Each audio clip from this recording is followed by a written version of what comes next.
compañero desapareció en plena ruta. Solo quedó su tráiler, encendido, bajo la lluvia, y no fue el único. Casos similares empezaban a repetirse, en serie. Asegúrate de hacer clic en el botón suscribirse para no perderte ninguna de las historias aterradoras que comparto. Odio manejar cuando llueve así. No hablo de una llovizna leve, me refiero a esa lluvia densa, interminable, que convierte la carretera en un río y te cala hasta los huesos, aunque subas el clima del camión al máximo. Había estado lloviendo por semanas. El cielo no daba tregua. Esa mañana, el patio de carga era puro lodo. Me empapé solo con bajarme. El frío me reactivó un dolor de espalda que llevaba días mordiéndome sin descanso. Mientras intentaba sacudirme el mal humor, lo vi. Miguel, compañero callado, reservado, pero cumplido. Caminaba abrazado del hombro con otro tipo. No lo reconocí, y eso me inquietó más de lo que debería. Apenas amanecía. La única luz venía de los faroles naranjas del estacionamiento.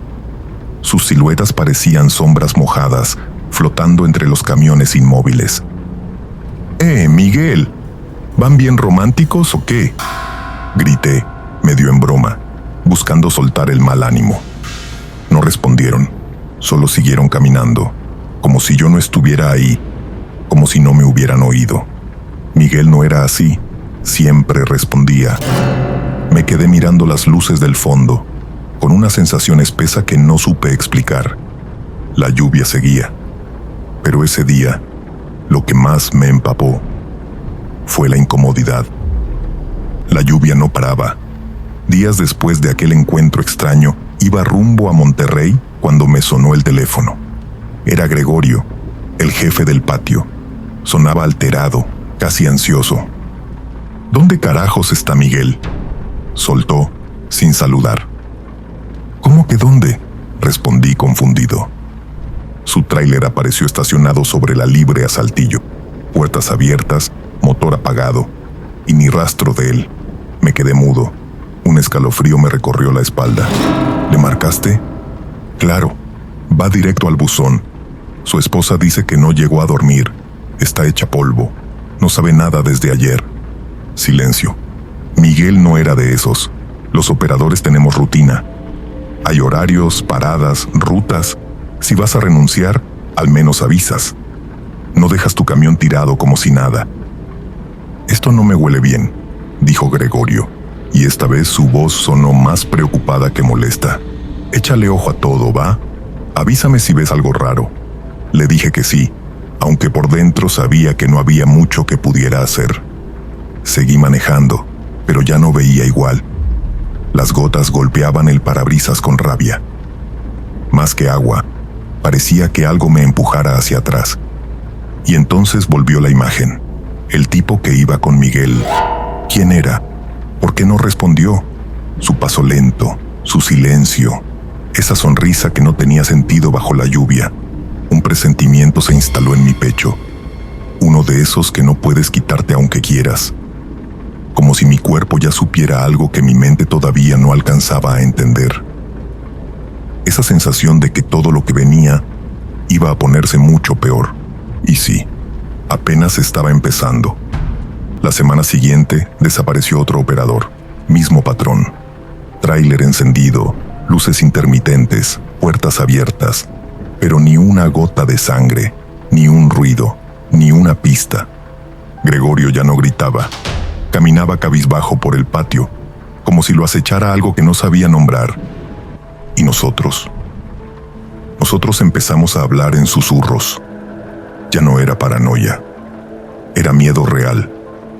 Uno que se te mete en los huesos y no se va, ni cuando llegas a casa. Muchos comenzaron a dormir en sus unidades. Algunos llevaban cuchillos, otros bats. Nadie decía nada, pero todos lo sabíamos. Alguien o algo nos estaba cazando y no sabíamos cómo defendernos de algo que ni siquiera podíamos entender. Yo empecé a revisar los retrovisores 3 veces, a mirar debajo del chasis antes de subir, a cerrar con seguro incluso dentro del camión, a grabar notas de voz por si también desaparecía, y cada vez que llovía, El miedo se duplicaba, porque siempre llovía. Una noche, mientras cenaba en la cabina, escuché pasos afuera. Abrí la cortina de golpe, pero no vi a nadie. Aún así, sentí que alguien me observaba. Esa clase de presencia que no se ve, pero se siente, como un zumbido caliente en la nuca. Al día siguiente, un compañero juró ver una silueta entre los contenedores. Otro dijo que alguien tocó su puerta a las 3 de la mañana, pero al asomarse, no había nadie. Otro más abandonó el trabajo, sin renuncia. Solo se fue. El patio se volvió un sitio pesado, denso, como si el aire estuviera envenenado. Incluso la luz de los faroles parecía más débil. Y Gregorio, que antes era puro grito y garra, ahora solo decía 2 cosas. Abran bien los ojos, y luego, no salgan si no es necesario. La policía decía que no había evidencia, nada que investigar, ninguna huella, ninguna señal de violencia. Pero nosotros sabíamos que sí, sabíamos que había algo ahí afuera. Y lo peor era que no sabíamos cuándo volvería, solo sabíamos que iba a volver. Entonces lo vi. Era una mañana gris, pesada. Llovía otra vez. Llovía siempre, como si el cielo estuviera atrapado en un loop de tristeza. Yo estaba por subir al tráiler cuando lo noté, parado al borde del estacionamiento, quieto, empapado, sin paraguas, sin impermeable, solo ahí, como si la lluvia no lo mojara, como si fuera parte de él. Mi estómago se revolvió al instante. Era él, el mismo tipo que caminaba con Miguel aquella madrugada. Ahora estaba más flaco, pálido, con ojeras como grietas, pero su cara no se me había olvidado. Empezó a caminar hacia mí, paso lento, constante, como si sus pies no tocaran el suelo, como si ya supiera exactamente a dónde iba. Tragué saliva, me obligué a no moverme, a fingir calma. Cuando estuvo cerca, lo vi bien, ojos hundidos, pupilas dilatadas, la mirada de alguien que ya no está aquí. ¿Tú sabes algo de Miguel?, le solté, con la voz más firme que pude encontrar. No respondió, solo sonrió, una sonrisa seca, inquietante, de esas que no llegan a los ojos. Mucho gusto, dijo, y alzó el brazo como si quisiera echarme el hombro encima. Y entonces la vi, una aguja, larga, delgada, brillando bajo la lluvia como si tuviera vida propia. Reaccioné sin pensar. Le metí una patada al pecho. Cayó de espaldas, con un golpe sordo contra el pavimento. Me di la vuelta y corrí al tráiler con el corazón desbocado. Subí, cerré la puerta de golpe y giré la llave. El motor rugió. Salí derrapando sin mirar atrás, pero apenas pasé la salida del estacionamiento, lo sentí. Un piquete en el cuello. Fino, rápido, ardiente. Me toqué. Sangre. Me alcanzó. El terror no me paralizó. Me aferré al volante con manos temblorosas y aceleré como nunca. Manejé directo a la fiscalía de Apodaca. Llegué blanco como papel. Me bajé tambaleando, gritando que alguien me ayudara. Me vieron la sangre y corrieron. Intentó inyectarme. Está ahí, en el patio, alcancé a decir. Una patrulla salió de inmediato. Lo encontraron. Estaba escondido debajo de un tráiler, empapado, con la aguja todavía en la mano. No opuso resistencia. Solo se dejó esposar, como si todo ya estuviera planeado, como si no importara. Durante el interrogatorio, se quebró. Pero no hablaba como quien confiesa un crimen. Hablaba como quien cuenta un cuento para niños. Yo los tomé, dijo con esa sonrisa absurda. A todos. ¿Dónde están?, preguntó un agente. En mi sótano. ¿Quieres verlo? Y luego cambió. Golpeó la mesa con fuerza. Su rostro se deformó, la voz también. Cuando llueve, me pasa algo. No lo puedo evitar. Cuando oigo la lluvia, recuerdo. ¿Recuerdas qué? Se echó a reír, una risa hueca, de pozo seco. Tenía 10 años. Íbamos mi papá y yo, manejando bajo la lluvia. Un camión adelante iba cargado de varillas. Una se soltó, atravesó el parabrisas, mató a mi papá frente a mí. Bajó la voz, casi un susurro. Murió bajo la lluvia, y ahora cuando llueve, busco tráileres.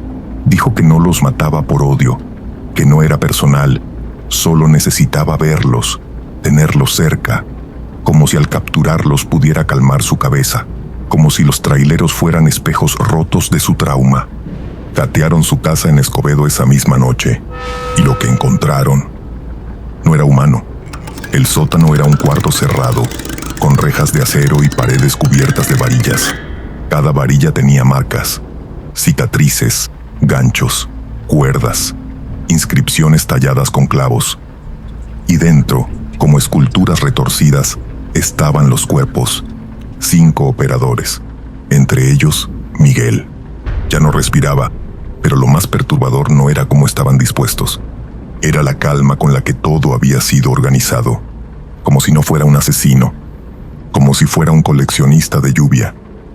Después de eso la lluvia se detuvo, no por completo, pero por unos días el cielo pareció quedarse en pausa, como si hasta él necesitara tiempo para procesar lo que habíamos encontrado.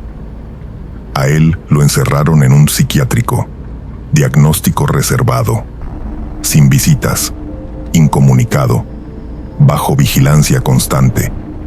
Los noticieros hablaron del caso como si fuera una rareza. El cazador de la lluvia, lo llamaron. Para muchos fue solo una historia de morbo, un titular, una estadística más, pero para nosotros fue una herida. Gregorio nunca volvió a ser el mismo. El patio cambió, el ambiente también. Los operadores hablaban menos, miraban más. Había desconfianza en el aire, paranoia callada. A veces, alguno se quedaba viendo la lluvia por la ventana del comedor, en silencio, como si esperara ver aparecer una silueta entre los camiones.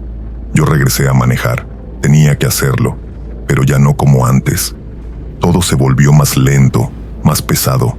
Cada bocina, cada sombra, cada silueta en la carretera me hacía contener la respiración. Y lo peor es que, con el tiempo, la gente empezó a olvidar, como si nada, como si todo lo que pasó hubiera sido solo una tormenta pasajera. Menos para mí, porque cada vez que llueve, me acuerdo de su cara, de sus ojos vacíos, de su voz tranquila, como si estuviera en paz con el horror. Cada vez que escucho las gotas caer sobre el toldo del camión, siento de nuevo la aguja, el ardor, la desesperación. Y cada vez que subo al tráiler bajo la lluvia, me hago la misma pregunta. ¿Cuántos más como él hay allá afuera, esperando? Espero que esta historia haya sido de tu agrado. Estoy seguro de que también te gustará la siguiente. Haz clic en el video que aparece en pantalla ahora mismo y no olvides suscribirte si quieres ver más videos como este en el futuro. Gracias por ver hasta el final. Nos vemos pronto.